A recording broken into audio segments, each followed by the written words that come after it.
और आज के इस एपिसोड में मैं सुनाने वाला हूं एक ऐसे ट्रक ड्राइवर की सच्ची डरावनी कहानी जिसने एक बूढ़ी अम्मा के ढाबे पर कई दिनों तक खाना खाया और आखिर में जब उसे उस ढाबे का सच पता चला तो उसकी रूह कांप उठी। सच जान के लिए कहानी को आखिर तक जरूर सुनिए। चलिए कहानी शुरू करते हैं। मेरा नाम किशन राम है, मैं एक ट्रक ड्राइवर हूं। यह कहानी थोड़ी लंबी है, इसलिए आपको धैर्य और हिम्मत रखकर यह कहानी सुननी पड़ेगी। ट्रक ड्राइवरों के साथ ऐसी घटनाएं घटती रहती हैं जिन्हें दूसरों को यकीन दिलाना कभी कभी मुश्किल हो जाता है कि वह सच है। कभी कभी ट्रक ड्राइवर किसी गुमनाम रास्तों में भटक कर चले जाते हैं, कुछ लौट कर नहीं आते। न जाने उनके साथ क्या होता है, और जो लौट कर आते हैं उनके पास सुनाने के लिए सिर्फ कहानियां ही बचती हैं। मैं आज 70 साल का हूं और यह घटना तब की है जब मैं 20 साल का था, यानी यह कहानी 1975 की है। उस वक्त मैंने नया नया ट्रक चलाना सीखा था। मेरे पिताजी एक स्वतंत्रता सेनानी थे और उन्होंने कई साल फौज में भी बिताए थे सरकार की तरफ से। उन्हें पुरस्कार के रूप में कुछ पैसे भी मिले थे थोड़े, और पैसे मिलाकर उस वक्त उन्होंने एक ट्रक खरीद लिया था। मैं उसी ट्रक को लेकर लंबे लंबे सफर पर निकल जाया करता था। उसी साल महाराष्ट्र के गांव के बीच सड़क बन रही थी जो बड़े से पहाड़ को काट कर बनाई जा रही थी। मेरा ट्रक उसी में रेता बजरी सप्लाई के काम में लगा हुआ था। रात के वक्त बाकी ट्रक वाले तो वहां से चले जाते थे क्योंकि वह नजदीक में ही रहते थे, लेकिन मेरा घर वहां से बहुत दूर था, इसलिए मैं वही साइड पर ट्रक खड़ा करके उसी में हल्का फुल्का खाना पका लेता था और उसी में आराम से सो जाता था। और सोच करने के लिए वहीं पास के जंगल में चला जाता था। मैं उस वक्त अकेला ही था क्योंकि उस काम में मुझे किसी हेल्पर की कुछ खास जरूरत नहीं पड़ी थी। दिन के वक्त वहां कई लोग रहते थे, जरूरत पड़ने पर उनसे हेल्प मिल जाती थी, लेकिन रात के वक्त वहां थोड़ा सन्नाटा पसर जाता था। गांव भी दूर दूर थे तो रोशनी का भी कोई इंतजाम नहीं था। हालांकि ट्रक के अंदर मैं बल्ब जलाकर ही रहता था और बाहर जाता तो टॉर्च लेकर ही जाता था। मुझे वहां उस जंगल में कुछ दिन हो गए थे। मैं ट्रक में ही रहता और ट्रक में ही खाता और सो जाता था। मैं दिन में काम करता था और रात में वहीं पर अपने ट्रक के अंदर आराम। एक रात जब मैं आराम से अपने ट्रक के अंदर सो रहा था तब किसी ने मेरे ट्रक के दरवाजे को बाहर से खटखटाया। मैं उठा और मैंने ट्रक की खिड़की से बाहर झांक कर देखा। बाहर एक आदमी खड़ा था। मैंने टॉर्च उठाया और उसे जलाकर उस आदमी के चेहरे पर रोशनी डाली। वह एक 336 साल का आदमी था जिसने ढीले ढाले कपड़े पहने हुए थे। चेहरे पर दाढ़ी थी, सिर के बाल और चेहरे की दाढ़ी को देखकर लग रहा था जैसे उसने काफी दिनों से नहाया नहीं था। कपड़े भी धूल मिट्टी से सने हुए थे। मेरे टॉर्च की रोशनी से उसकी आंखें छू आ गईं, तो उसने आंखें मुंह दत्ते हुए मुंह फेर कर कहा, अरे भाई, आंख फोड़ने का इरादा है क्या? इसे मेरी आंखों से हटाओ। मैंने उसके चेहरे पर से टॉर्च की रोशनी हटाई और उससे पूछा, क्या हुआ भाई, दरवाजा क्यों खटखटाया? वह आदमी बोला, भाई साहब, थोड़ा सा पीने का पानी मिलेगा? मैं बहुत दूर से पैदल चला आ रहा हूं, पेट में हल्की सी जलन हो रही है। मैंने एक लोटे में पानी भरा और ट्रक की खिड़की से लौटा उसे थमा हुए कहा, भाई, लगता है बहुत मिर्च मसाले वाला खाना खाया है तुमने, तभी जलन हो रही है। उसने आकर के उस लोटे से पानी पिया और फिर बोला, हाँ भाई, पीछे अम्मा के ढाबे में गोश्त खाया था, स्वादिष्ट था, इसलिए दबा के खा लिया। बनाया तो बढ़िया था पर झाल बहुत थी उसमें, शायद उसी की जलन है। मैंने उस आदमी से पूछा, क्या यहां आसपास ढाबा भी है? कहां पर है? वो ढाबा कितना दूर है यहां से? यहां से बस थोड़ा ही दूर है, यही कोई 20-25 मिनट पैदल चलकर तुम वहां पहुंच जाओगे। एक छोटा सा झोपड़ा ही है, बस देखने से पता नहीं चलेगा कि ढाबा है। मैंने कहा, अच्छा, मुझे मालूम नहीं था कि आसपास कोई ढाबा है। मैं कितने दिनों से रात में खुद खिचड़ी बनाकर खा रहा था। ठीक है, कल जाकर देखता हूं वो ढाबा। वो आदमी बोला, अच्छा साहब, अब मैं चलता हूं, पानी के लिए आपका शुक्रिया। उसके बाद वह आदमी वहां से चला गया। मैं वापस अपने बिस्तर में लेटा और थोड़ी देर में मुझे फिर से नींद आ गई। अगली सुबह उठकर फ्रेश होकर मैं वहीं पास ही की एक नदी पर गया और ठंडे पानी से नहा धोकर वापस ट्रक में आकर मैंने ट्रक के अंदर धूप अगरबत्ती जलाई और भगवान को याद करके साइट पर निकल गया। दिन भर सड़क निर्माण कार्य में भाग दौड़ चलती रही। मैंने कुछ मजदूरों से उस ढाबे के बारे में भी पूछा, मगर सभी ने कहा कि उन्हें नहीं मालूम कि वहां पर कोई ढाबा है। फिर मुझे उस आदमी की बात याद आई। उसने कहा था कि वह एक छोटा सा झोपड़ा जैसा ही है देखने से नहीं लगता कि जैसे वह कोई ढाबा होगा। मैंने सोचा छोड़ो जाने दो, रात में खुद जाकर देख लूंगा कि आगे कोई ढाबा है कि नहीं। शाम को काम खत्म करके सभी मजदूर वहां से चले गए। मैं भी पास की नदी पर गया और अच्छे से हाथ मुंह धोकर वापस ट्रक में आया। दिन में मजदूरों के साथ ही कुछ हल्का फुल्का खाना खाया था, इसलिए शाम होते होते बहुत तेज भूख लगने लगी थी, तो मैं पैदल ही उस तरफ जाने लगा जिधर उस आदमी ने बताया था कि वह ढाबा है। वह सड़क कच्ची थी, उस सड़क में मैं ट्रक लेकर वहां उस ढाबे तक नहीं जा सकता था।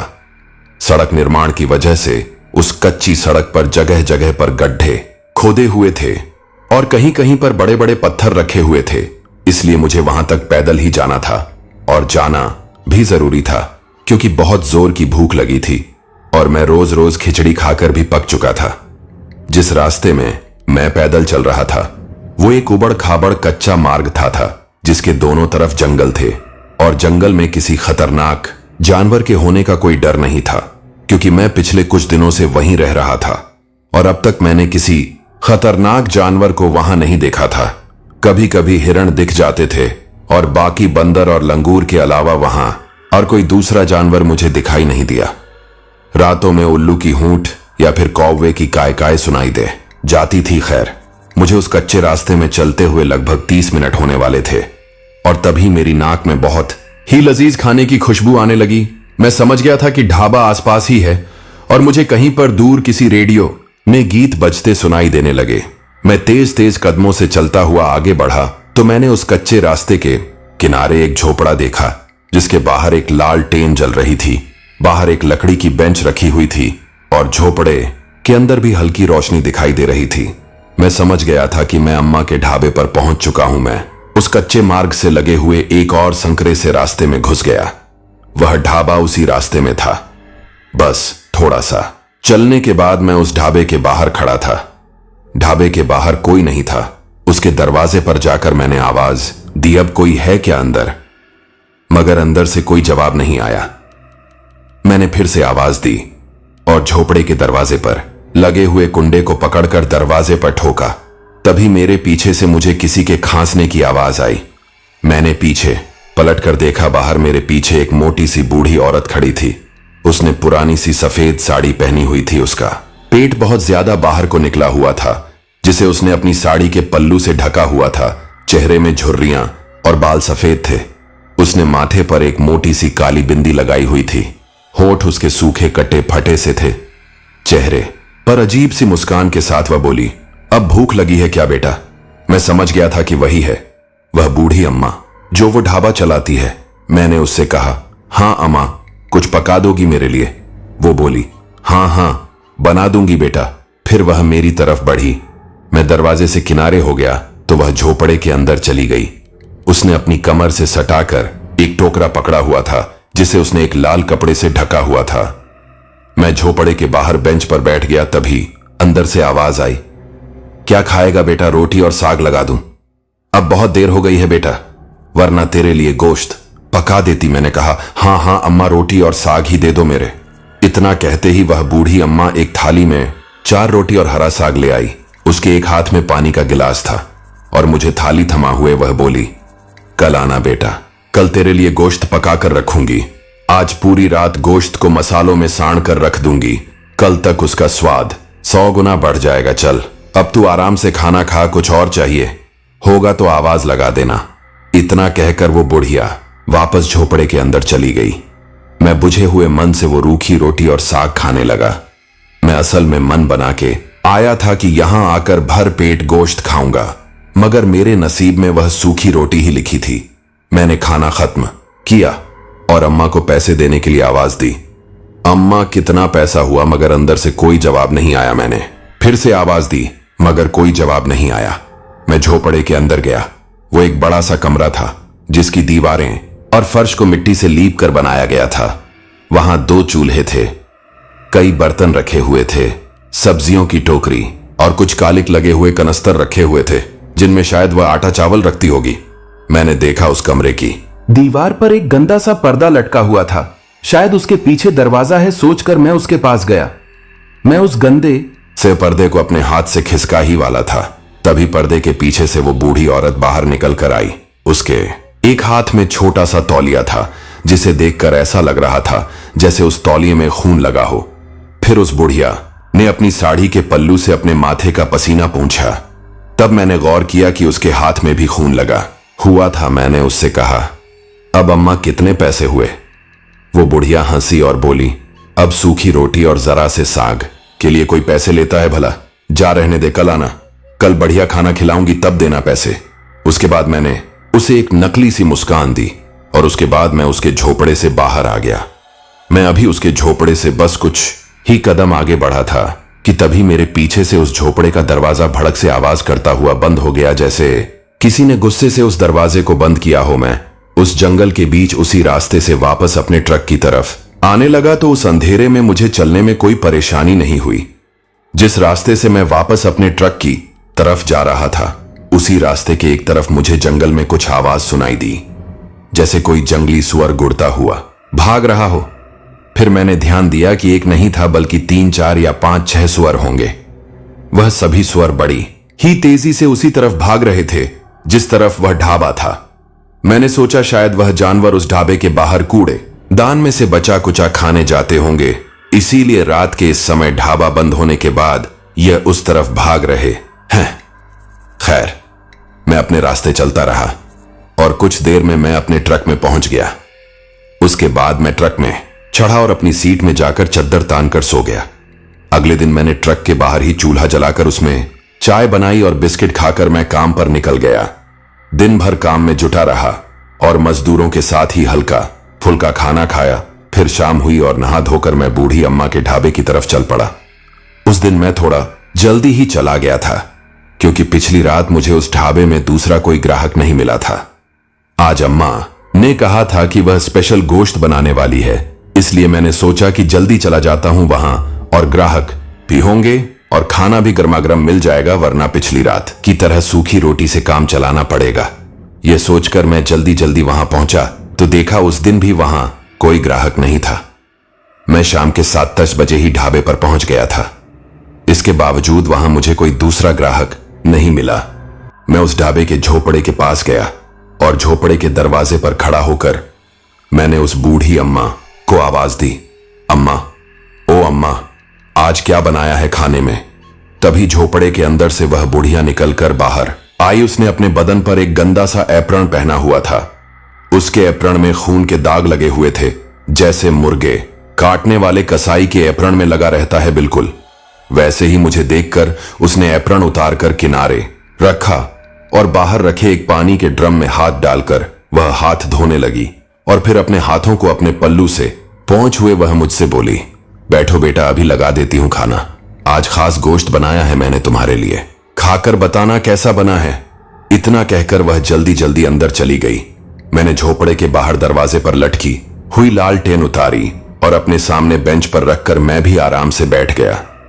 थोड़ी देर बाद वह बूढ़ी अम्मा एक बड़ी सी थाल लेकर आई और मेरे सामने रख दी और बोली, खाओ बेटा, और वह फिर से अंदर चली गई। मैंने देखा मेरे सामने थाल में 5-6 रोटियां रखी हुई थीं। थोड़ा सा चावल था, सलाद और एक बड़े से कटोरे में मटन करी रखा हुआ था। उसके बगल में ढेर सारा सूखा गोश्त। इतना सारा स्वादिष्ट खाना देखकर मेरी भूख बढ़ गई।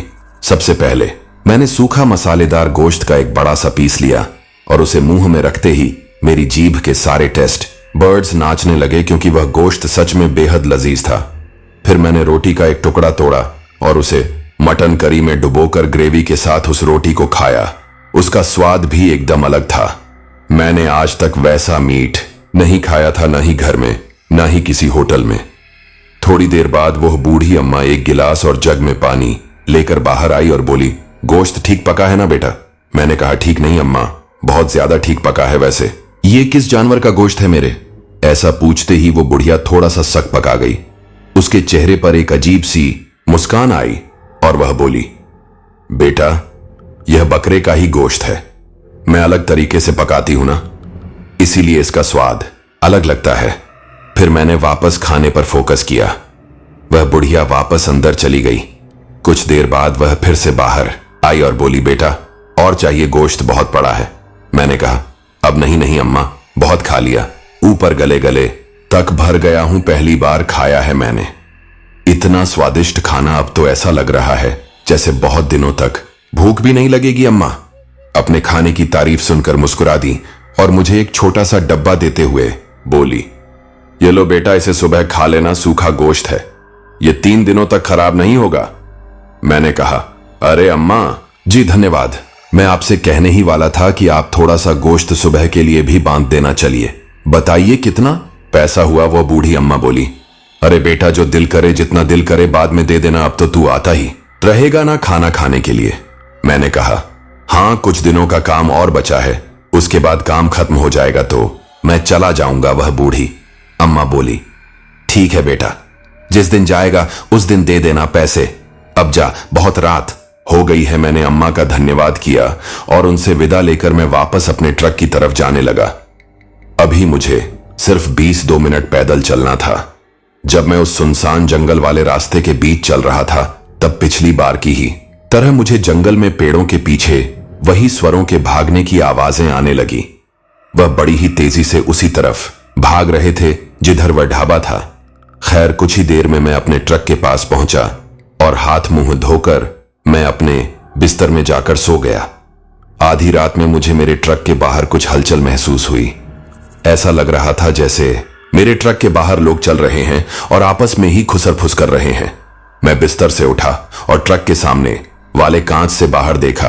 बाहर अंधेरा था, कुछ भी साफ दिखाई नहीं दे रहा था, पर कुछ काली परछाइयां हिलती हुई सी दिखाई दे रही थी। मैंने ट्रक में चाबी लगाकर ट्रक की हेडलाइट्स ऑन की तो जो देखा वह देखकर मेरी आंखें फटी की फटी रह गई, क्योंकि मेरे ट्रक के पास बड़े बड़े सुअर मेरे ट्रक को घेर कर खड़े थे। वह सारे सुअर किसी मिडिल साइज हाथी के सामान लग रहे थे, एकदम मोटे तगड़े, पर वो सभी मेरे ट्रक को घेर कर क्यों खड़े थे यह मुझे समझ नहीं आ रहा था। वह सभी मेरे ट्रक के पास आकर हवा में कुछ सूंघने की कोशिश कर रहे थे। तभी मेरा ध्यान सामने डैशबोर्ड में रखे हुए उस डब्बे पर गया जिसके अंदर मुझे उस बुढ़िया ने सूखा गोश्त पैक करके दिया था। अब मुझे समझ आया कि वह सुअर वहां उस सूखे गोश्त की महक सूंघ कर आए हैं। मुझे डर था कि कहीं वह उस गोश्त के लिए मेरे ट्रक का नुकसान न कर दें, इसलिए मैंने वो डब्बा उठाया और उसका ढक्कन ढीला करके मैंने वो डब्बा ट्रक की खिड़की से दूर फेंक दिया। मेरे ऐसा करते ही वह सारे मोटे तगड़े सुअर गुर्रा हुए उसी तरफ भागे जिधर वह डिब्बा गिरा था। उसके बाद वे सभी उस जरा से गोश्त के लिए उस डब्बे पर टूट पड़े। मैं कुछ देर तक उन्हें देखता ही रहा। उसके बाद एक एक करके वो सुअर वहां से चले गए। मैंने राहत की सांस ली और मैं अपनी ड्राइविंग सीट के पीछे लंबी वाली सीट में जाकर लेट गया। मेरे मन में बस यही ख्याल आ रहा था कि अगर वह गोश्त का डब्बा मैं बाहर नहीं फेंकता तो क्या वह बड़े बड़े स्वर मुझ पर हमला करके कहीं मुझे तो नहीं खा जाते। ऐसा सोचते सोचते कब मेरी आंख लग गई मुझे पता ही नहीं चला। अगले दिन भी वही भाग दौड़ रही। फिर शाम को मैं उसी ढाबे में गया। उस दिन भी वहां दूसरा कोई ग्राहक नहीं था। मुझे अब लगने लगा था जैसे उस बूढ़ी अम्मा का सिर्फ मैं ही एकमात्र ग्राहक हूं। जैसे ही मैं उस बूढ़ी अम्मा के झोपड़े के बाहर पहुंचा, मेरे पहुंचते ही वह बूढ़ी अम्मा एक हाथ में बड़ी सी थाली ले आई। उस दिन भी उसने वही खाना बनाया था जो उसने पिछली रात बनाया था। मैंने पेट भर खाना खाया और अम्मा से पूछा, अम्मा, मैं जब भी इस ढाबे में आया तब मुझे यहां कोई दूसरा ग्राहक नहीं दिखाई दिया। ऐसा क्यों? वह अम्मा बोली, अरे ऐसा इसलिए बेटा क्योंकि मैं उन्हें मारकर उन्हें पकाकर खा जाती हूं। यह सुनकर मैं कुछ पल के लिए सन्न रह गया। फिर वह हंसती हुई बोली, अरे बेटा, सब दिन में आते हैं, रात में कौन ही आएगा इस जंगल में खाना खाने। फिर मैंने अम्मा को उन स्वरों के बारे में मिम बताया कि पिछली रात गोश्त की महक सूंघ कर ढेर सारे मोटे तगड़े सुअर मेरे ट्रक के बाहर आकर खड़े हो गए थे। वो बूढ़ी अम्मा बोली, अरे वो हाँ, सब छटोरे हैं, एक बार मैंने उन्हें बचा कुचा खाना क्या खिला दिया, उनकी जीभ में गोश्त का स्वाद लग गया।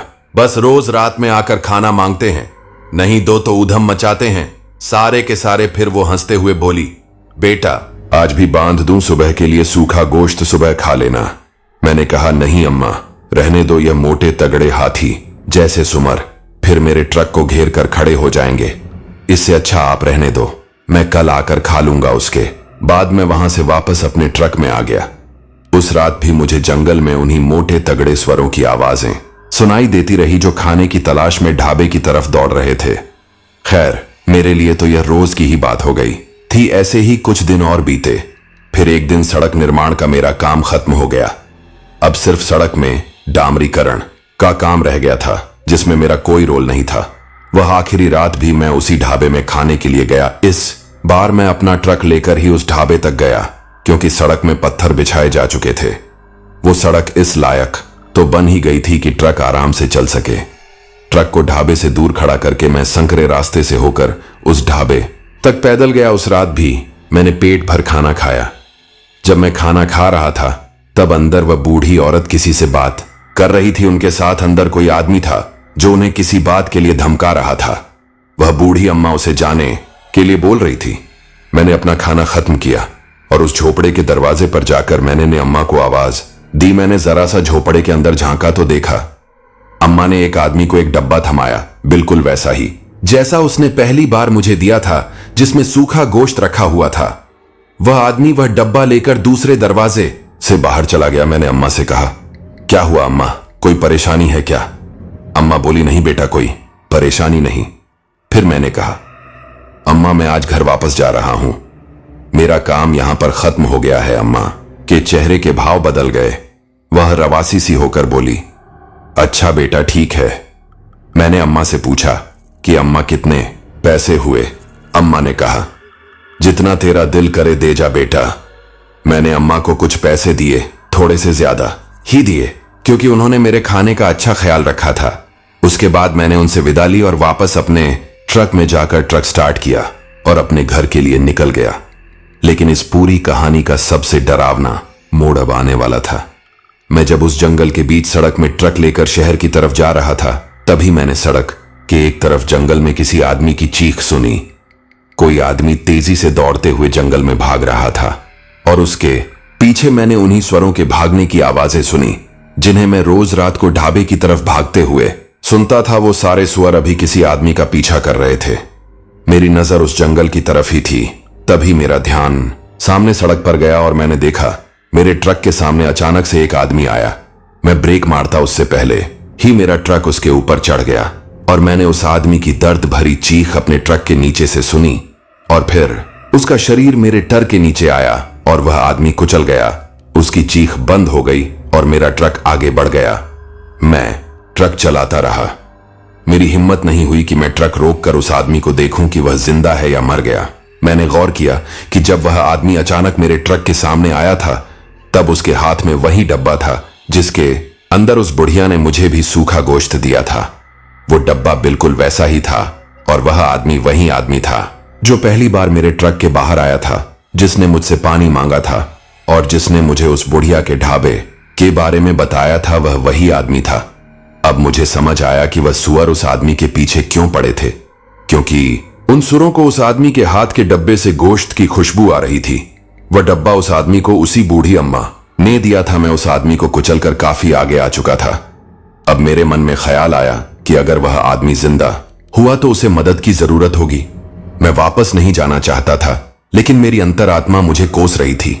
मैंने ट्रक रोका और यू टर्न लेकर वापस उसी जगह की तरफ बढ़ा जहां पर वह आदमी मेरे ट्रक के नीचे आकर कुचल गया था। मुझे डर भी लग रहा था कि अगर वह आदमी मर चुका होगा तो फिर मैं क्या करूंगा, और अगर वह आधा कुचला हुआ और जिंदा होगा तब भी मैं क्या ही कर लूंगा।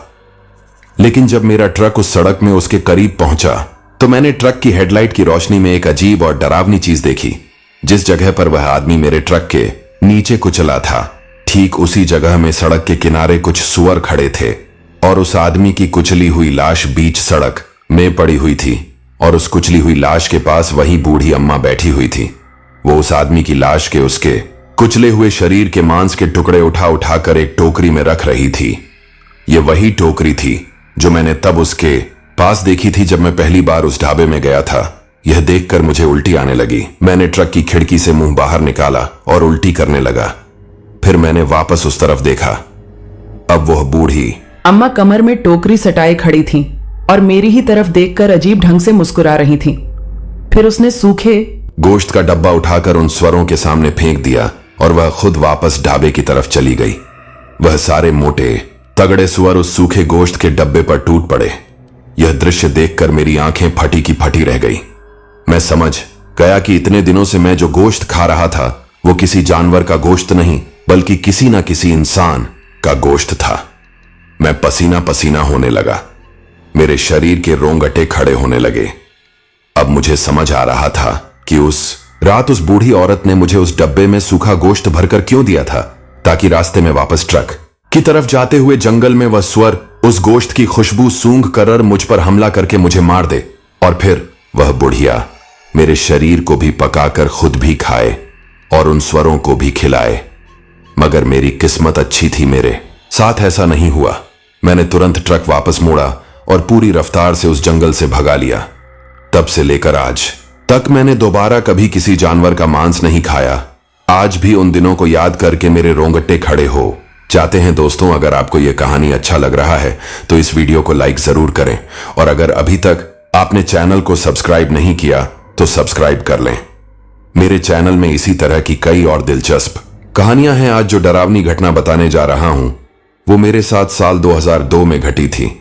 उस समय गर्मियों का मौसम था और बंगाल का एक सुदूर गांव, बड़ा गांव, जहां सरकारी नौकरी के चलते मेरी पोस्टिंग यहां के डाकघर में हुई थी, शहर में रहने का आदी था। लेकिन जब ट्रांसफर लेटर आया तो मना करने का कोई विकल्प नहीं था। नौकरी थी, करनी तो पड़ती ही है। बड़ा गांव आते समय मुझे बताया गया था कि यह गांव बाकी जगहों से थोड़ा अलग है। पहले तो लगा कोई सामान्य गांव होगा, लेकिन यहां आते ही जो पहली चीज मैंने महसूस की वो थी एक अजीब सन्नाटा। दिन में भी गांव की गलियां वीरान सी लगती थीं। लोग अपने घरों से कम ही बाहर निकलते थे, और अगर निकलते भी तो किसी अजनबी से ज्यादा बात करने में रुचि नहीं दिखाते थे। बाबू, जल्दी काम निपटा लीजिए और शाम से पहले घर पहुंच जाया कीजिए। पहली ही शाम जब मैं गांव के बाजार में पहुंचा तो वहां के एक बुजुर्ग ने मुझे सलाह दी। उनकी आंखों में चिंता साफ झलक रही थी। क्यों दादा, ऐसा क्या हो जाता है? शाम के बाद मैंने हंसते हुए पूछा। बुजुर्ग ने इधर उधर देखा, मानो कोई सुन ना रहा हो, और धीरे से बोले, यहां रात को रहना ठीक नहीं। बाबू, खासकर नए लोगों के लिए। उनके लहजे में जो गंभीरता थी उसने मेरी हंसी गायब कर दी। पर मैंने ज्यादा ध्यान नहीं दिया और अपने नए डाकघर की ओर बढ़ चला। बड़ा गांव का डाकघर बहुत पुराना था। पुराने जमाने की लकड़ी की टेबल कुर्सी, दीवारों पर पीली पड़ चुकी चिट्ठियां और कोनों में जमी हुई धूल। मुझे यहां हेड पोस्ट मास्टर की जिम्मेदारी दी की गई थी। स्टाफ में एकमात्र सहायक था हरिहर, जो पिछले कई सालों से यहां काम कर रहा था। पहले दिन जब मैं डाकघर में बैठा तो मुझे महसूस हुआ कि यहां हवा में एक अजीब सा भारीपन है। कभी कभी बिना किसी वजह के टेबल पर रखे कागज हिल जाते, खिड़कियां अचानक से खुद ब खुद खुल जाती और अजीब सी सरसराहट की आवाजें सुनाई देती। यहां ऐसा पहले भी होता है क्या? मैंने हरिहर से पूछा। वो एक पल को चुप रहा, फिर बोला, बाबू, आप नए हैं, धीरे धीरे सब समझ जाएंगे। ज्यादा सवाल मत करिए, अपना काम कीजिए और शाम होते ही अपने क्वार्टर में चले जाया करिए। मुझे उसकी बातें अजीब लगी, लेकिन मैंने सोचा कि शायद वह मजाक कर रहा है। डाकघर गांव के बाहर था और वहां से कुछ किलोमीटर की दूरी पर एक पुराना हाईवे गुजरता था, जिसे लोग मौत का हाईवे कहते थे। मैंने पहली बार इस हाईवे का नाम सुना तो सोचा कि यह महज एक अफवाह होगी, लेकिन हरिहर ने मुझे बताया कि इस सड़क से गुजरने वाले लोग गायब हो जाते हैं। कुछ की लाशें मिलती हैं और कुछ कभी लौटते ही नहीं। आप इस सड़क से कभी मत जाइए बाबू, खासकर रात में। हरिहर ने मुझे सख्त चेतावनी दी, लेकिन सरकारी नौकरी थी और चिट्ठियां पहुंचाने का काम भी मेरा ही था, इसीलिए मैंने उसकी बातें नजरअंदाज कर दी। पहली रात जब मैं अपने क्वार्टर में सोने की कोशिश कर रहा था तो अचानक मुझे बहुत अजीब सपने आने लगे। सपने में मैंने देखा कि मैं एक अंधेरे जंगल में खड़ा हूं और कोई मुझे पीछे से पुकार रहा है। एक औरत की आवाज थी, बेहद दर्द भरी और सहरन पैदा करने वाली, बचाओ बचाओ। मैं जैसे ही पीछे मुड़ा तो देखा कि एक सफेद साड़ी पहने औरत मेरे सामने खड़ी थी। उसका चेहरा काला था और उसकी आंखें बिल्कुल सफेद, बिना पुतलियों के। मेरी नींद खुल गई और मैंने देखा कि पसीने से तरबतर था। कमरे की खिड़की अपने आप खुली हुई थी और बाहर से ठंडी हवा अंदर आ रही थी। लेकिन सबसे खौफनाक बात यह थी कि मेरे कानों में अब भी वही आवाज गूंज रही थी, बचाओ बचाओ। अगली सुबह जब मैं डाकघर पहुंचा तो देखा कि मेरी टेबल पर रखे सारे कागज फर्श पर बिखरे पड़े थे। यह कैसे हुआ? इसका कोई जवाब नहीं था। हरिहर ने जब यह देखा तो उसका चेहरा सफेद पड़ गया बाबू, मैंने आपको कहा था यहां अजीब चीजें होती हैं। क्या सच में ये जगह भूतिया है? मैंने उससे सीधा सवाल किया। हरिहर ने गहरी सांस ली और बोला, बाबू ये सब आपको खुद ही समझ आ जाएगा, लेकिन आप प्लीज रात को बाहर मत निकलिए। उस रात मैं जागते हुए ही सोना चाहता था। मन में अजीब बेचैनी थी। घड़ी की सुइयां रात के 12 बजा चुकी थी। बाहर सन्नाटा था, बस कभी कभी झींगुरों की आवाज आ रही थी। तभी अचानक मुझे लगा कि कोई मेरे कमरे के बाहर चल रहा है। हल्के हल्के कदमों की आहट साफ सुनाई दे रही थी। मैंने हिम्मत जुटाई और खिड़की से बाहर झांका। जो मैंने देखा उसने मेरी रूह तक कंपा दी। सामने हाईवे के किनारे एक लंबी औरत खड़ी थी। उसने सफेद साड़ी पहनी थी, उसके बाल बिखरे हुए थे और उसका चेहरा साफ नहीं दिख रहा था। वो बिल्कुल स्थिर खड़ी थी, बिल्कुल बेजान। लेकिन जैसे ही मैंने उसकी तरफ ध्यान से देखा, उसका सिर धीरे धीरे एक अजीब कोण पर मुड़ने लगा। मेरी सांसें अटक गई और फिर उस औरत ने मेरी तरफ देखा। उसकी आंखों में पुतलियां नहीं थी। मैंने घबराकर खिड़की बंद कर दी। अगले ही पल दरवाजे पर जोर से दस्तक हुई। ट्रर ट्रर रात के 12:30 चुके थे। मेरा दिल तेजी से धड़क रहा था। दरवाजे पर दस्तक जारी थी। ट्रर ट्रर। मैंने हिम्मत जुटाकर खिड़की से दोबारा झांका। वह सफेद साड़ी पहने औरत अब भी वहीं खड़ी थी, लेकिन अब उसका सिर पूरी तरह उल्टा हो चुका था। ऐसा लग रहा था जैसे उसकी हड्डियां छटक कर गलत दिशा में मुड़ गई हों। लेकिन इससे भी ज्यादा डरावनी बात यह थी कि उसकी आंखें अब मुझ पर ही टिकी थीं। खोलो दरवाजा खोलो। उसकी फुसफुसाहट जैसे मेरे कानों के अंदर घुसकर दिमाग में गूंज रही थी। मेरे रोंगटे खड़े हो गए। मैं हिल भी नहीं पा रहा था। खोलो मुझे बाहर, बहुत ठंड लग रही है। उसकी आवाज अब और भी करीब आ रही थी। मैंने कांपते हाथों से दरवाजे के पास रखी लकड़ी की छड़ी उठाई। डर के मारे शरीर सुन्न हो चुका था, लेकिन मैं किसी भी हाल में दरवाजा खोलने वाला नहीं था। दस्तक अचानक बंद हो गई। कमरे में एक अजीब सन्नाटा छा गया। मैंने धीरे से खिड़की की ओर देखा। वह औरत गायब हो चुकी थी, लेकिन तभी खोलो उसकी फुसफुसाहट सीधे मेरे कान के पास सुनाई दी। मैंने झटके से पलट कर देखा, कमरे में कोई नहीं था। मेरा पूरा शरीर पसीने से तर था। मैं अपने पलंग पर सिकुड़कर बैठ गया, लेकिन मेरी नजरें दरवाजे पर जमी थी। रात का सन्नाटा और डरावना हो चुका था। झींगरों की आवाज तक बंद हो गई थी। मैंने घड़ी की तरफ देखा। रात के 3 बज चुके थे। अब तक कुछ और अजीब नहीं हुआ था, लेकिन मेरा दिमाग यह सोचकर बेचैन था कि अगर वह औरत वापस आ गई तो मैंने पूरी ताकत लगाकर खुद को शांत किया और बिस्तर पर लेट गया। आंखें बंद की ही थी कि अचानक खरखर खर्रा। यह किसी के सांस लेने की आवाज थी। मेरे ठीक सिरहाने से मैंने झटके से आंखें खोली। वह औरत मेरे सिरहाने खड़ी थी। इस बार उसका चेहरा साफ दिख रहा था, काला जल चुका हुआ। उसकी खाल जगह जगह से उधड़ी हुई थी। उसकी आंखों में पुतलियां नहीं थीं, लेकिन फिर भी ऐसा लग रहा था कि वह मुझे घूर रही है। मेरे हलक से चीख तक नहीं निकली। तुम बच नहीं सकते, तुम्हारा भी अंत हो चुका है, उसने यह कहा और अगले ही पल गायब हो गई। सूरज निकल चुका था, लेकिन मेरी आंखों में नींद नहीं थी।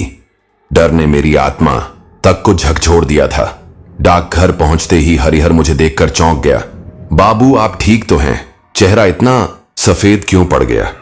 मैंने उसे रात की घटना के बारे में सब बता दिया। हरिहर का चेहरा डर से नीला पड़ गया। बाबू आपने बहुत बड़ी गलती कर दी। आप उस चीज की नजर में आ गए हैं।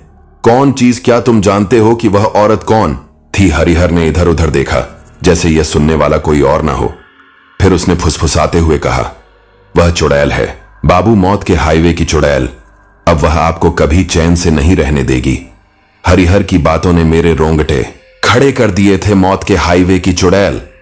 मैंने कांपती आवाज में पूछा। हरिहर ने इधर उधर देखा, फिर धीरे से बोला, बाबू यह रास्ता पहले भी बहुत खतरनाक था, लेकिन 10 साल पहले एक ऐसी घटना हुई जिसने इसे शापित बना दिया। हरिहर ने बताया कि 1972 में इस गांव के पास एक महिला अपने छोटे बच्चे के साथ सड़क पार कर रही थी। तभी एक तेज रफ्तार ट्रक ने उन्हें कुचल दिया। लोगों ने बताया कि उस समय महिला ने अपने बच्चे को बचाने की कोशिश की, लेकिन ट्रक की रफ्तार इतनी तेज थी कि वह दोनों की जान नहीं बचा सकी। वो ट्रक ड्राइवर बिना रुके भाग गया बाबू, लेकिन अगले ही दिन उसकी लाश उसी सड़क पर मिली।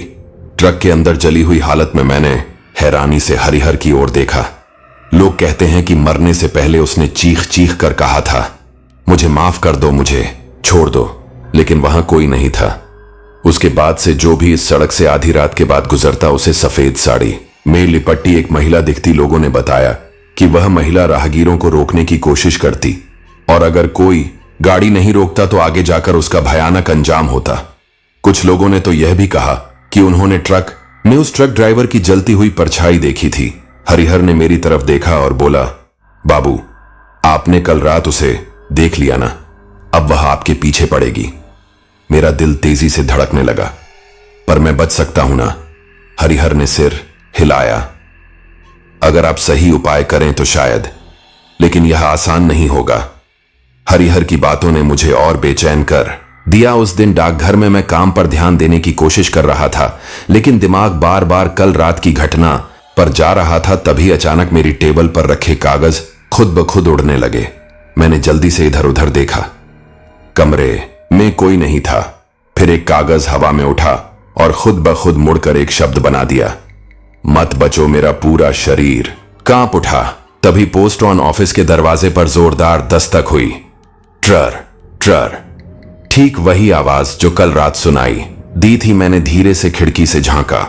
बाहर कोई नहीं था, लेकिन दरवाजे की दरार से मैंने नीचे देखा। फर्श पर गीले पैरों के निशान थे। दरवाजे पर वही भारी दस्तक गूंज रही थी।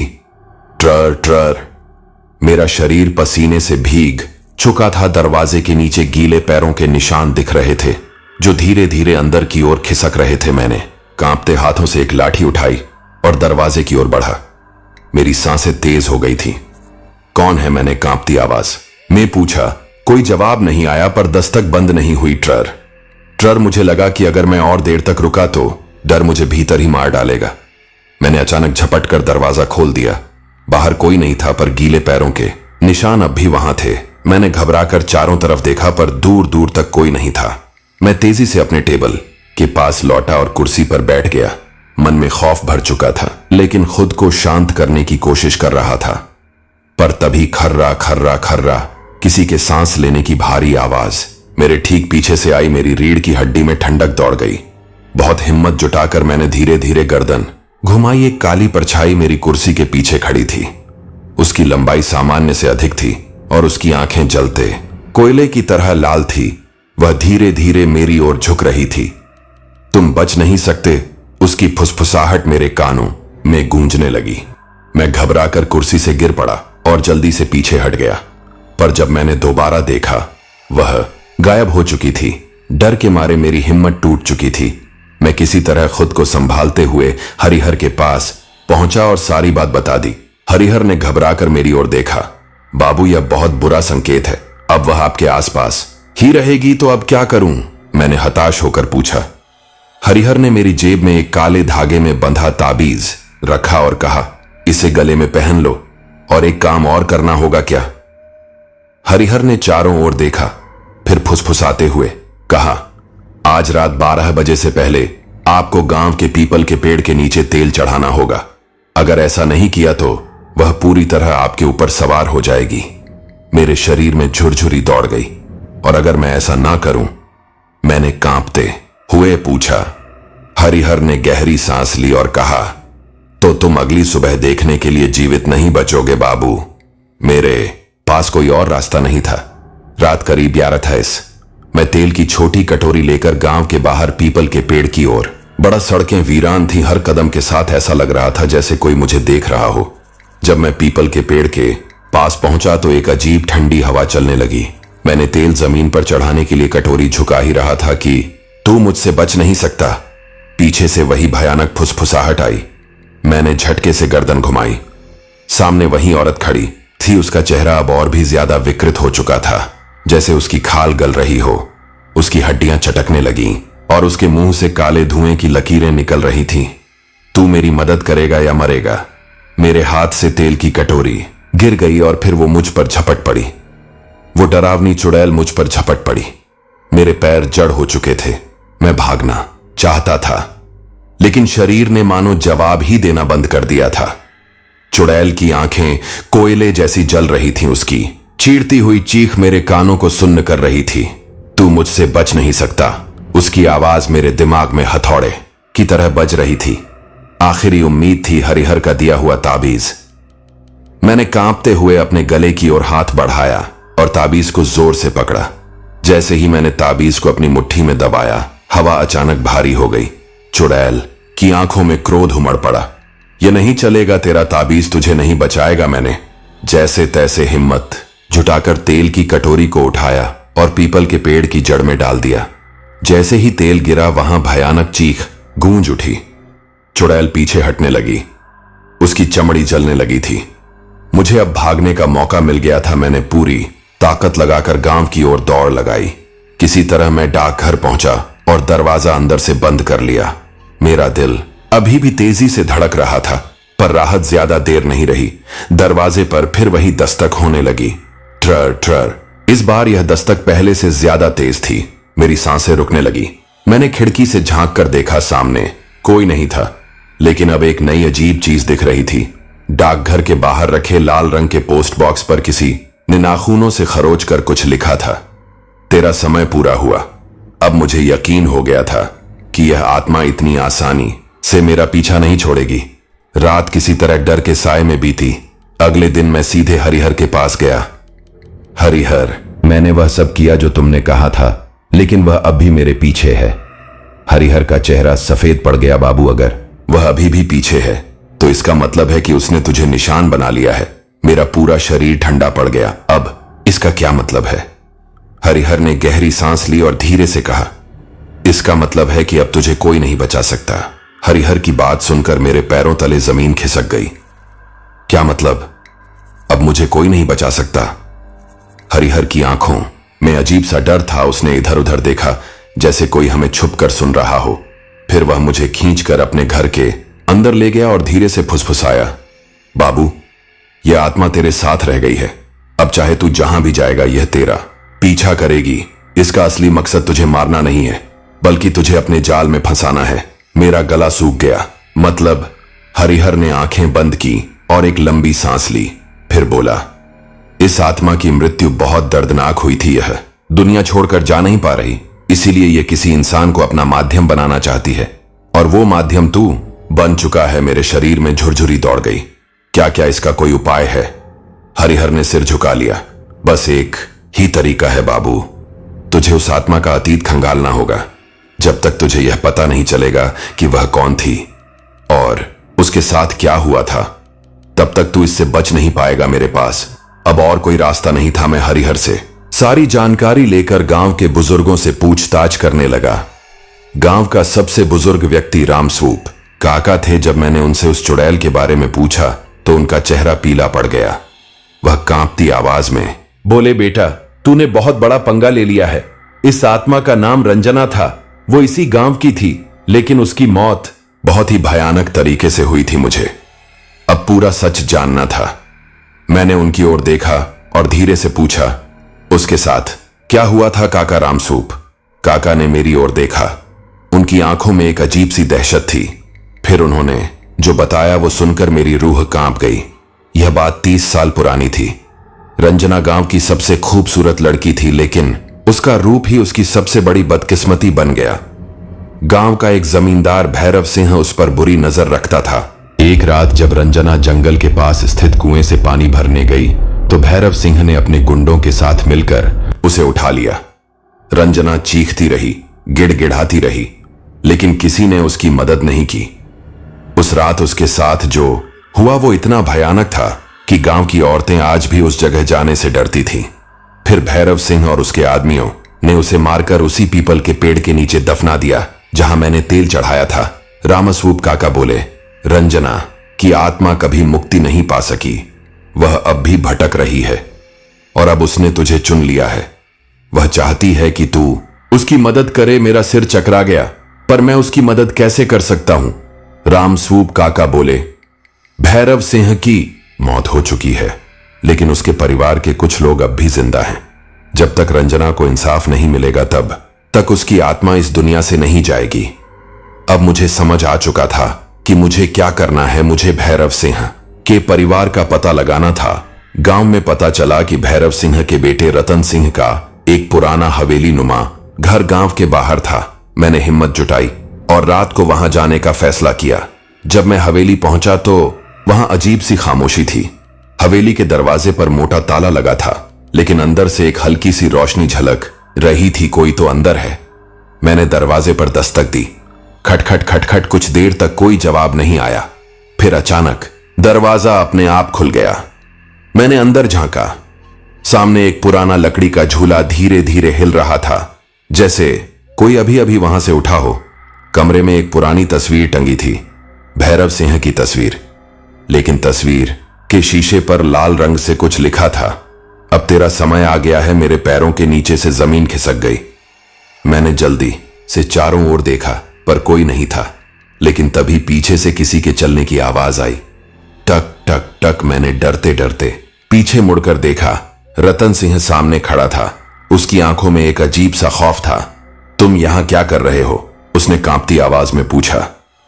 मैंने बिना कोई झिझक पूरी कहानी बता दी। रतन सिंह का चेहरा उतर गया। तुम्हें नहीं पता कि तुमने क्या कर दिया है? क्या मतलब? मैंने पूछा। रतन सिंह ने इधर उधर देखा और फुसफुसाया, रंजना की आत्मा सिर्फ भैरव सिंह के परिवार से बदला नहीं लेना चाहती। वो अब भी किसी की तलाश में है। किसकी तलाश में? रतन सिंह की आंखें भय से फैल गईं। उसने कांपती आवाज में कहा, वह अपने अगले शिकार की तलाश में है। और अब वह तुम हो। मेरे हाथ से लालटेन गिर गई और दरवाजे के पीछे से वही भयानक हंसी गूंज उठी, अब तू मेरा है। रतन सिंह की आंखों में मौत का खौफ साफ झलक रहा था। तुम्हें नहीं पता कि तुमने क्या कर दिया है? उसकी आवाज कांप रही थी। मैंने खुद को संयत करने की कोशिश की और पूछा, क्या मतलब? मैं तो सिर्फ रंजना की आत्मा के बारे में जानने आया था। रतन सिंह ने गहरी सांस ली और कहा, रंजना की आत्मा सिर्फ भैरव सिंह के परिवार से बदला नहीं लेना चाहती। वो अब भी किसी की तलाश में है और अब वो तुम्हारे पीछे पड़ गई है। मेरे रोंगटे खड़े हो गए। पर क्यों? मैंने तो उसका कोई नुकसान नहीं किया। रतन सिंह ने मुझे ध्यान से देखा और कहा, बात इतनी आसान नहीं है शंकर। तुमने उसकी आत्मा को छेड़ दिया है।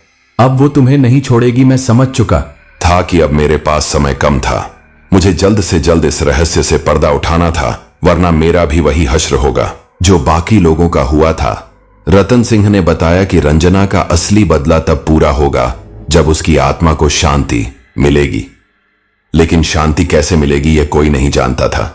मैंने तय किया कि मुझे खुद उस जगह जाना होगा जहां रंजना को दफनाया गया था।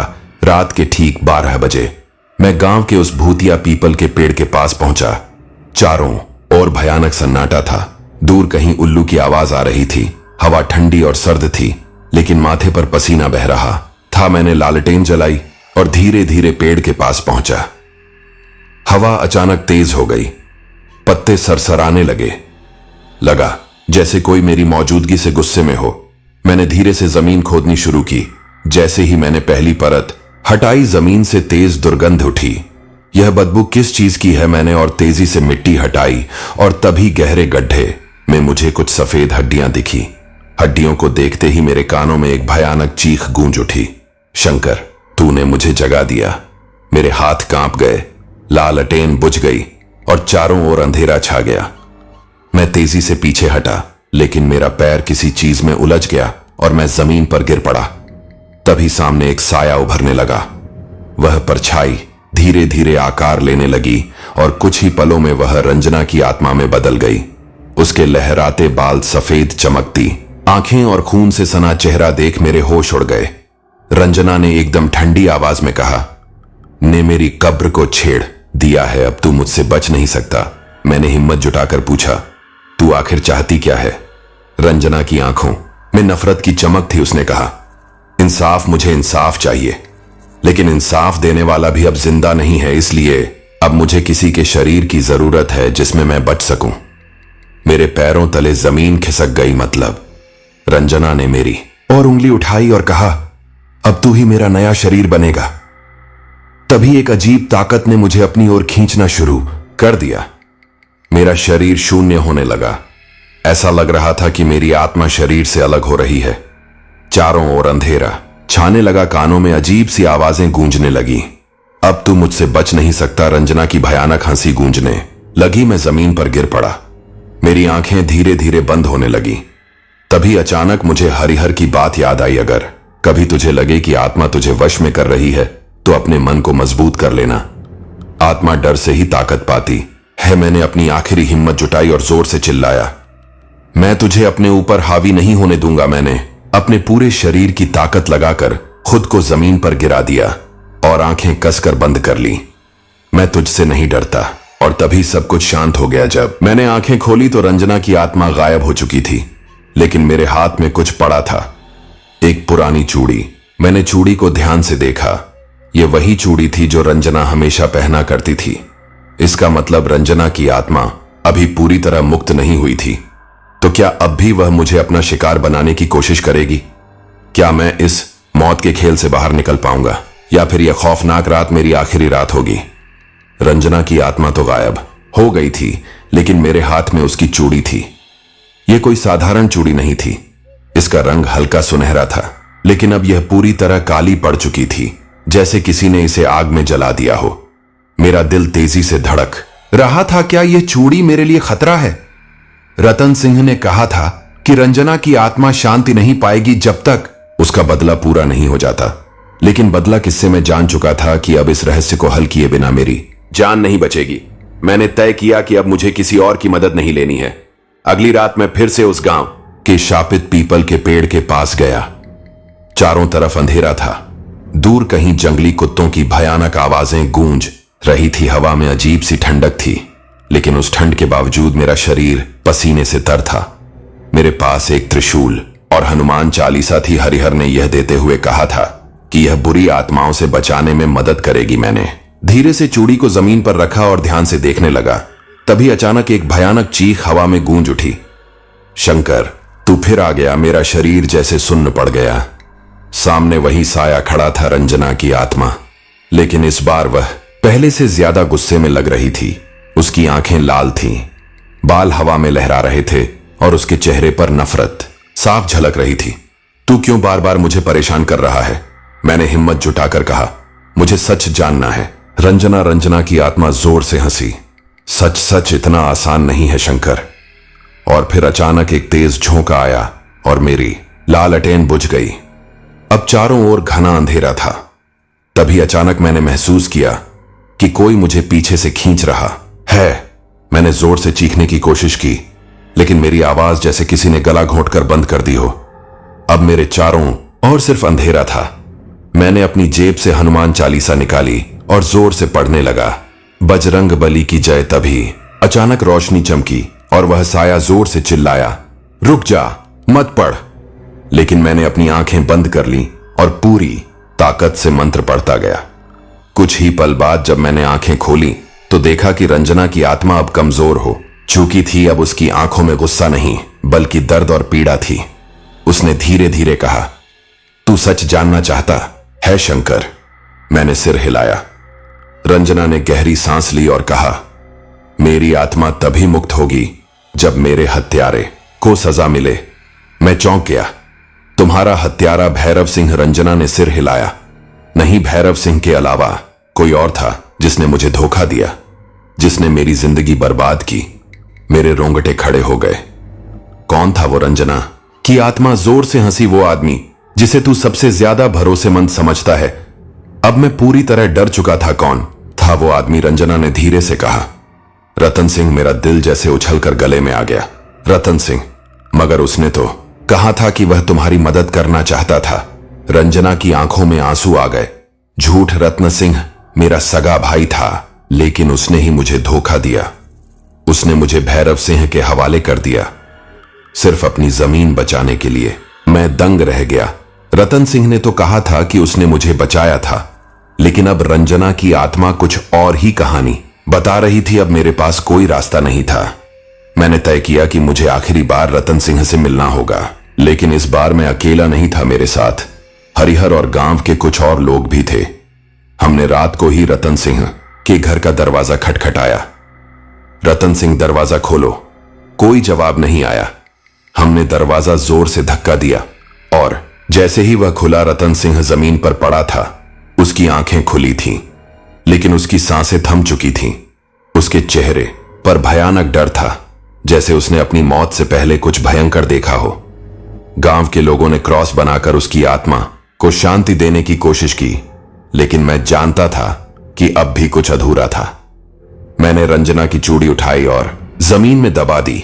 तभी अचानक तेज हवा चली और मेरे कानों में रंजना की आवाज गूंजी, अब मेरा बदला पूरा हो गया शंकर, धन्यवाद। और फिर सब कुछ शांत हो गया। गांव के लोग अब भी डरे हुए थे, लेकिन मैंने महसूस किया कि कुछ तो बदल चुका था। लेकिन मेरा मन अब भी सवालों से घिरा था। क्या रंजना की आत्मा सच में मुक्त हो गई थी या फिर वह अब भी कहीं आसपास भटक रही थी? क्या इस गांव का भूतिया रहस्य अब भी पूरी तरह खत्म नहीं हुआ था? मैंने अपनी आंखें बंद की और एक गहरी सांस ली। मुझे पता था कि यह कहानी यहीं खत्म नहीं हुई थी। रतन सिंह की मौत के बाद गांव में सन्नाटा छा गया था। कोई कुछ बोलने को तैयार नहीं था, लेकिन सभी जानते थे कि यह किसी आम इंसान की मौत नहीं थी। उसकी आंखों में जो डर जमे हुए थे वह इस बात का संकेत था कि मरने से पहले उसने कुछ भयानक देखा था। मैंने खुद को समझाने की कोशिश की कि सब कुछ खत्म हो चुका है, लेकिन कहीं ना कहीं दिल के किसी कोने में अजीब सी बेचैनी थी। रंजना की आत्मा ने कहा था कि उसका बदला पूरा हो गया है, लेकिन अगर ऐसा था तो अब भी यह बेचैनी क्यों थी? रात होते ही गांव के लोग अपने अपने घरों में बंद हो गए। किसी को भी बाहर निकलने की हिम्मत नहीं हो रही थी, लेकिन मुझे चैन नहीं मिल रहा था। मेरे कानों में अब भी रतन सिंह की खामोश चीखें गूंज रही थीं। रतन सिंह की मौत अचानक कैसे हुई? अगर रंजना की आत्मा मुक्त हो चुकी थी तो फिर यह सब क्यों हो रहा था? मैंने लालटेन जलाई और अपनी छोटी सी कोठरी के कोने में बैठ गया। चारों ओर घना अंधेरा था। हवा के झोंके कमरे के खिड़की से टकराकर अजीब सी आवाजें कर रहे थे। तभी शंकर, मेरे कानों में एक धीमी ठंडी आवाज पड़ी।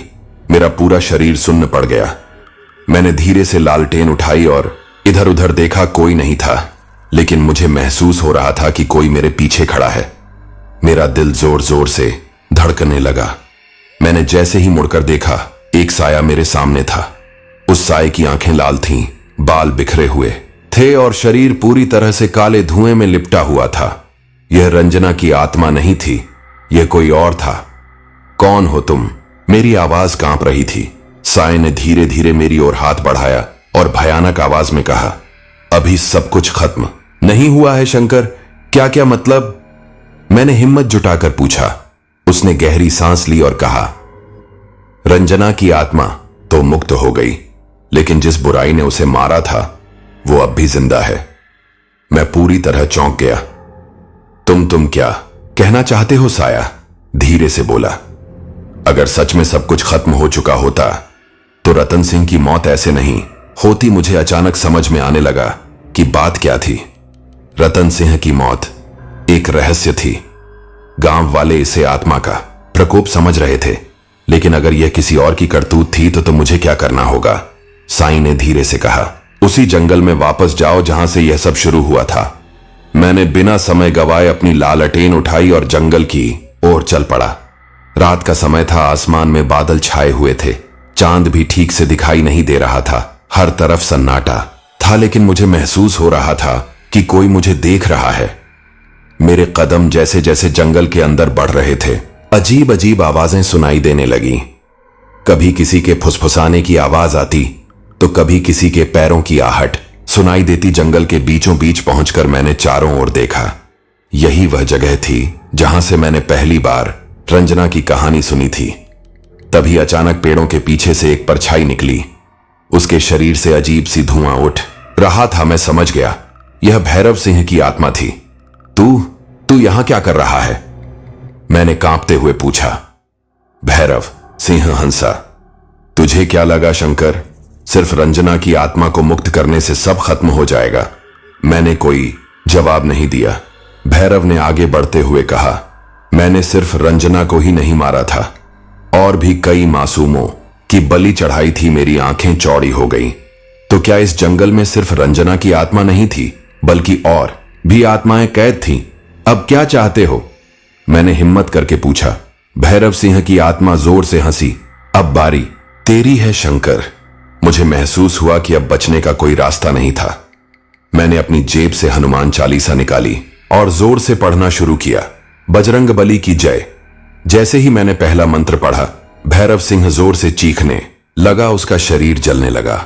उसके चेहरे पर तकलीफ के भाव थे, लेकिन वो इतनी आसानी से हारने वाला नहीं था। उसने जोर से हवा में हाथ लहराया और अचानक चारों तरफ आग लग गई। पेड़ों से चिंगारियां निकलने लगी, जमीन हिलने लगी और हवा में गूंजने लगी। भूतियां हंसी। मुझे लग रहा था कि अब मैं बच नहीं पाऊंगा। तभी अचानक हरिहर बाबा जंगल में आ पहुंचे। उनके हाथ में एक त्रिशूल था जिस पर लाल धागा बंधा था। पीछे हट, दुष्ट आत्मा, बाबा ने जोर से कहा। भैरव सिंह की आत्मा जोर से चीखी, लेकिन अब वह कमजोर पड़ रही थी। बाबा ने मंत्र पढ़कर त्रिशूल जमीन में गाड़ दिया। चारों ओर एक तेज रोशनी फैली और भैरव सिंह की आत्मा जलने लगी। नहीं, मुझे मत जलाओ। लेकिन अब बहुत देर हो चुकी थी। कुछ ही पलों में भैरव सिंह की आत्मा पूरी तरह जल गई और जंगल में फिर से सन्नाटा छा गया। मैंने गहरी सांस ली। शायद अब सब खत्म हो चुका था। बाबा ने मेरी ओर देखा और कहा, अब गांव पर कोई खतरा नहीं है शंकर। मैंने सिर हिलाया। हम दोनों जंगल से बाहर निकले। गांव में पहली बार एक अजीब सा सुकून था। लोगों के चेहरों पर डर की जगह शांति थी। अब कोई भूतिया साया नहीं था, कोई बुरी ताकत नहीं थी। सब कुछ खत्म हो चुका था। कुछ हफ्तों बाद मैं गांव छोड़कर चला गया, लेकिन जब भी मैं पीछे मुड़कर देखता तो मुझे लगता कि शायद कोई अब भी मुझे देख रहा है, शायद कोई अब भी उस जंगल में भटक रहा है। शायद कुछ कहानियां कभी खत्म नहीं होती। दोस्तों, यह कहानी यही खत्म हुई। अगर आपको यह कहानी पसंद आई हो तो वीडियो को लाइक और चैनल को सब्सक्राइब करें ताकि और भी डरावनी कहानियां आप तक पहुंच सके। रामू और वीरू की ट्रक की लाइट्स अकेले अंधेरे में चमक रही थी। रात का घना अंधेरा, दूर दूर तक कोई आवाज नहीं, सिर्फ ट्रक की आवाज। वीरू ने अपनी सीट बेल्ट कसकर बांधी थी, लेकिन फिर भी उसके चेहरे पर घबराहट थी। यह उसका पहला ट्रिप था और वह ट्रक के भीतर की अनजानी खामोशी में कुछ अजीब सा महसूस कर रहा था। रामू, जो काफी अनुभव कर चुका था, आराम से ड्राइव कर रहा था। वह लगातार वीरू से बातें करता और ट्रक के बारे में सलाह देता। वीरू को थोड़ी राहत मिलती, लेकिन फिर भी एक अजीब सा सन्नाटा उसकी समझ से बाहर था। तुम ठीक तो हो वीरू? रामू ने देखा कि वीरू परेशान सा लग रहा था। हां, बस थोड़ी अजीब सी फीलिंग हो रही है, वीरू ने धीरे से जवाब दिया। यह होता है, नए लोगों को कभी कभी ऐसा लगता है। रामू मुस्कुराया। दोनों ही अपनी बातें कर रहे थे, लेकिन वीरू को अचानक कुछ अजीब सा महसूस हुआ। सड़क पर दूर कहीं एक हल्की सी रोशनी दिखाई दी, जैसे कोई कार उनके पीछे आ रही हो। उसने सोचा कि यह बस उसकी आंखों का धोखा होगा, लेकिन जब उसने फिर से देखा तो वह रोशनी अचानक गायब हो गई। वीरू ने चुपचाप देखा और फिर रामू से पूछा, तुमने वो रोशनी देखी? रामू ने चश्मे के ऊपर से एक नजर डाली और हंसी के साथ कहा, कोई बात नहीं, बस किसी गांव का घर होगा। लेकिन वीरू की आंखों में संदेह था। उसने फिर से पीछे की ओर देखा, लेकिन कोई निशान नहीं था। फिर भी उसे लगा कि कुछ तो था, कुछ ऐसा जिसे वह देख नहीं पाया था, लेकिन महसूस कर सकता था। ट्रक के इंजन की आवाज के अलावा और कुछ नहीं सुनाई दे रहा था। सड़क खाली थी, कोई और वाहन नहीं था, लेकिन वीरू की आंखें अब छटक छटक कर हर पेड़ और मोड़ पर घूम रही थीं। हम कहीं गलत रास्ते पर तो नहीं आ गए? वीरू ने धीरे से पूछा। रामू हंसी के साथ बोला, वो सब सिर्फ तुम्हारे दिमाग का खेल है। हम सही रास्ते पर हैं, तुम बस आराम से सो जाओ। लेकिन वीरू सो नहीं पा रहा था। उसकी आंखें लगातार अंधेरे में कुछ तलाश रही थीं। उसे लगा कि जैसे अंधेरे में कुछ हलचल हो रही हो, कुछ हल्का सा कदमों की आवाज आ रही हो, या फिर यह सिर्फ उसकी कल्पना थी। जैसे ही ट्रक एक मोड़ पर मुड़ा, सामने की लाइट्स ने एक अजीब सा दृश्य दिखाया। एक पुरानी हवेली खंडहर जैसी। इसके बाहर एक घना जंगल था और हवा में कुछ तो था जो वीरू को असहज कर रहा था। क्या यह रास्ता सही है? वीरू ने फिर से पूछा। उसकी आवाज में अब घबराहट थी। रामू ने बिना मुड़े कहा, हां, यह रास्ता वही है जो हमेशा से हम लेते आए हैं। बस ध्यान रखना, यहां किसी को कुछ भी नजर नहीं आता है। वीरू को लगा कि शायद रामू कुछ छुपा रहा है, लेकिन उसने फिर भी कुछ नहीं कहा। उनके ट्रक के पास से गुजरते हुए हवेली की एक खिड़की अचानक से खुली, जैसे किसी ने भीतर से उसे खोला हो। वीरू ने फौरन मुड़कर देखा, लेकिन वह खिड़की फिर से बंद हो गई थी। उसने एक गहरी सांस ली और खुद को समझाया, यह बस मेरी कल्पना है। लेकिन उसका दिल तेजी से धड़कने लगा था। रामू ने उसकी ओर देखकर मुस्कुराया। यहां रात को कुछ अजीब होता है वीरू, लेकिन डरने की जरूरत नहीं है। बस हमारे साथ रहो और ट्रक कि लाइट्स के साथ रास्ता तय करो, सब ठीक रहेगा। वीरू ने सिर हिलाया, लेकिन वह अब भी शक के घेरे में था, मानो वह कुछ और देख रहा हो जो शायद बाकी सबकी नजरों से ओझल था। ट्रक की लाइट्स की रोशनी अब उस पुराने खंडहर को देख रही थी जो धीरे धीरे और ज्यादा अंधेरे में डूब रहा था। हवेली के आसपास का इलाका घना जंगल और सीलन से भरा हुआ था। वीरू की नजरें उस खिड़की पर थीं जो अब भी उसके दिमाग में चक्कर लगा रही थी। क्या उसे सच में कुछ दिखा था या फिर यह उसकी कल्पना थी? रामू को वीरू के असहज होने का एहसास हो गया था। वह जानता था कि जब कोई नया यात्री पहली बार इस रास्ते से गुजरता है तो वह थोड़ी घबराहट महसूस करता है, लेकिन वीरू की घबराहट कुछ अलग थी। वह चुप था, लेकिन उसकी आंखों में सवाल थे। तुम ठीक हो? रामू ने उसकी ओर झुकते हुए पूछा। वीरू ने गहरी सांस ली, फिर धीरे से बोला, वो खिड़की क्या? तुमने भी उसे देखा था? रामू ने नकारात्मक तरीके से सिर हिलाया। कुछ नहीं था, तुम बस शांत रहो और सोने की कोशिश करो। यह सब तुम्हारी दिमागी स्थिति का नतीजा है। लेकिन वीरू ने कुछ कहना चाहा, लेकिन रामू ने उसकी बात काट दी। चलो आगे बढ़ो। ट्रक फिर से अपनी गति से चलने लगा। दोनों के बीच चुप थी, केवल इंजन की आवाज सुनाई दे रही थी। वीरू की नजरें अब भी खिड़की और हवेली पर टिकी हुई थी। वह इस अजीब खामोशी को झेलने की कोशिश कर रहा था। हवेली को पीछे छोड़ने के बाद ट्रक अचानक एक तेज झटका खाता है। वीरू का शरीर सीट से उछल जाता है। वह सहम कर बैठ जाता है और फिर ट्रक को देखता है जो किसी असमंजस में लहराता हुआ चला जा रहा था। रामू ने इग्निशन को एक बार फिर से चेक किया, लेकिन इंजन सही लग रहा था। क्या हुआ रामू? वीरू ने थोड़ी घबराहट के साथ पूछा। रामू ने बिना घबराए कहा, कुछ नहीं, यह पुरानी सड़कें कभी कभी उबड़ खाबड़ हो जाती हैं। वह एक तरफ नजर डालते हुए फिर से ट्रक की स्टीयरिंग पकड़ता है, लेकिन वीरू के भीतर कुछ था जो उसे परेशान कर रहा था। उसे लगा जैसे ट्रक के पहियों के नीचे कुछ हलचल हो रही हो, जैसे किसी ने सड़क के नीचे से खींचा हो। वह डरते हुए खिड़की से बाहर झांकता है और उसकी आंखों में अजीब सी हलचल महसूस होती है। सड़क के किनारे कुछ अंधेरे से साए हैं जो जैसे जानबूझकर ट्रक के पीछे चल रहे हो। वीरू की धड़कन बढ़ जाती है, लेकिन वह खुद से कहता है, यह बस मेरा डर है, कुछ नहीं। लेकिन वह डर जल्द ही हकीकत बन जाता है। ट्रक अचानक से रुक जाता है, जैसे इंजन बंद हो गया हो। रामू को अब घबराहट महसूस होने लगती है। वह इंजन चेक करने के लिए बाहर निकलता है, लेकिन उसे कोई खामी नजर नहीं आती। ट्रक बिल्कुल सही हालत में था, लेकिन फिर उसे सड़क के किनारे कुछ दिखता है। आखिरी मोड़ के पास खड़ा एक आदमी, उसकी शर्ट पर गहरे धब्बे थे और वह हिलता नहीं था। क्या देख रहे हो? वीरू ने घबराहट में पूछा। रामू खड़ा होकर उस आदमी की तरफ देखता है, फिर उसे ध्यान से मापता है। कुछ नहीं, यह तो बस कोई राहगीर होगा, तुम अंदर रहो, उसने कहा और फिर बाहर जाने लगा। रामू ने उस अजनबी व्यक्ति से कुछ पूछा, लेकिन वह जवाब नहीं दिया। वह सिर्फ चुपचाप खड़ा था। जैसे ही रामू ने और पास जाने की कोशिश की, आदमी धीरे धीरे सड़क के किनारे घने जंगल में गुम हो गया। रामू हैरान होकर वापस ट्रक में लौटता है। वो आदमी कहीं कोई और तो नहीं था? वीरू ने सवाल किया। रामू ने इसे नजरअंदाज करते हुए कहा, कुछ नहीं, तुम्हारी आंखों का धोखा था। लेकिन वीरू को यकीन था कि वह आदमी वहां था। क्या वह जीवित था या फिर कुछ और था?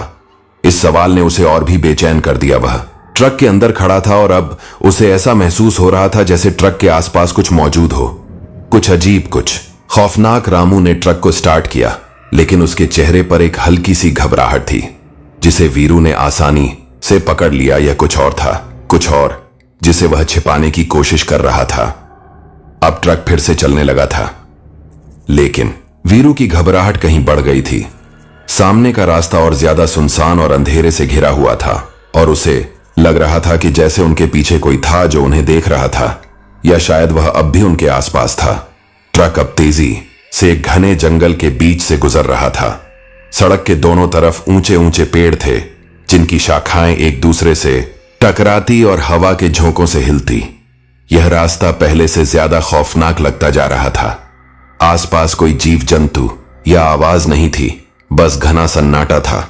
ट्रक की हल्की सी आवाज भी उस सन्नाटे को तोड़ने के लिए काफी थी। वीरू ने खिड़की से बाहर देखा और उसके दिमाग में वही अजनबी आदमी और हवेली के दृश्य घूमने लगे। क्या वह सब सच में हुआ था या फिर यह सब उसकी कल्पना का हिस्सा था? लेकिन फिर वह अचानक महसूस करता है कि कुछ तो था, कुछ ऐसी गहरी ठंडक जो उसे अपनी रीढ़ तक महसूस हो रही थी, जैसे कोई उनकी उपस्थिति से अवगत था, कोई जो उन्हें देख रहा था। रामू ड्राइव कर रहा था, लेकिन उसके चेहरे पर एक तरह की थकान और चिंता का मिश्रण था। वह बिना किसी वचन के चुपचाप स्टीयरिंग पर ध्यान केंद्रित की